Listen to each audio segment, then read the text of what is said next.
தீபாவளி பண்டிகைக்காக காரைக்குடி பகுதிகளில் செட்டிநாடு பலகாரங்கள் தயாரிக்கும் பணி மும்முரமாக நடந்து வருகிறது.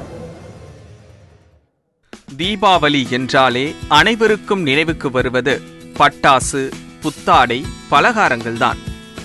அதிகாலையில் எண்ணெய் தேய்த்து குளித்து புத்தாடை அணிந்து பலகாரங்கள் செய்து சுவாமிக்கு படைக்கப்படுகிறது. வீட்டில் செய்யப்பட்ட பலகாரங்களை மக்கள் தங்களது உறவினர்கள் மற்றும் நண்பர்களுக்கு கொடுத்து மகிழ்வர். அந்த வகையில் தீபாவளி பண்டிகை என்றாலே செட்டிநாட்டு பலகாரங்களுக்கு தனி மவுசு உள்ளது. காரைக்குடி, கானாடு காத்தான், கோட்டையூர், மாத்தூர் மற்றும் சுற்றுப்புற கிராமங்களில் செட்டிநாட்டு பலகாரங்கள் அதிக அளவில் தயாரிக்கப்படுகின்றன.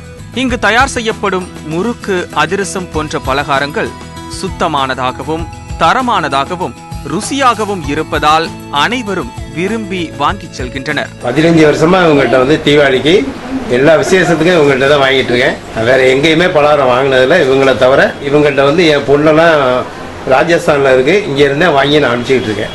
ரொம்ப தரமா இருக்கும். தீபாவளி பண்டிகைக்கு இன்னும் சில நாட்களே உள்ள நிலையில் காரைக்குடி பகுதியில் செட்டிநாட்டு பலகாரங்கள் செய்யும் பணி முழு வீச்சில் நடைபெற்று வருகிறது. முறுக்கு, அதிரசம் எல்லாம் 20 வருஷமா பண்றோம். செட்டிநாட்டு பாரம்பரியம்ங்கிற ஊர்ல நிறைய பேர் வீட்டில் செய்யற மாதிரி இருக்கும். அதனால நிறைய ஆர்டர் கொடுத்து எங்கள்கிட்ட பலகாரம், சீர்முறுக்கு, கல்யாணத்துக்கு சீர்முறுக்கு வாங்குவாங்க. தீபாவளி பண்டிகைக்கு ஸ்வீட்லாம் போடுவோம். லட்டு, மைசூர் பாகு, அல்வா, தேங்குளம், முறுக்கு, அதிரசம், மணவலம், சீப்புச்சீடை, சின்னச்சீடை, மாவுருண்டை எல்லா ஐட்டம் பண்ணுவோம். எல்லாமே வீட்டில் தயாரிக்கிற மாதிரி இருக்கு, தரமாகவும் சுவையாகவும் இருக்கும் அப்படின்னு எல்லாரும் எல்லா ஊர்ல இருந்து ஆர்டர் கொடுத்து வாங்கிட்டு போவாங்க.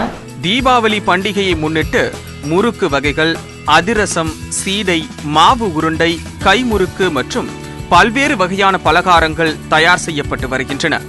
வெளி மாவட்டங்களில் இருந்தும் வாடிக்கையாளர்கள் நேரடியாக இங்கு செட்டிநாட்டு பலகாரங்களை வாங்கிச் செல்வதால் விற்பனை சூடுபிடித்துள்ளது. செட்டிநாட்டு பலகாரங்கள் சுவையுடன் இருப்பது இந்த பலகாரத்தின் தனிச்சிறப்பாகும். ஒருமுறை பயன்படுத்திய எண்ணெயை மறுமுறை பயன்படுத்துவதில்லை என்பதால் செட்டிநாட்டு பலகாரங்கள் நீண்ட நாட்களுக்கு கெட்டுப் போவதில்லை. திருமண வீடுகளின் சீர்வரிசையிலும் செட்டிநாட்டு பலகாரங்கள் தவறாமல் இடம்பெறுகின்றன. வெளிநாடுகளிலும் செட்டிநாட்டு பலகாரங்களுக்கு மிகுந்த வரவேற்பு உள்ளதால் ஏற்றுமதியும் செய்யப்படுகின்றது.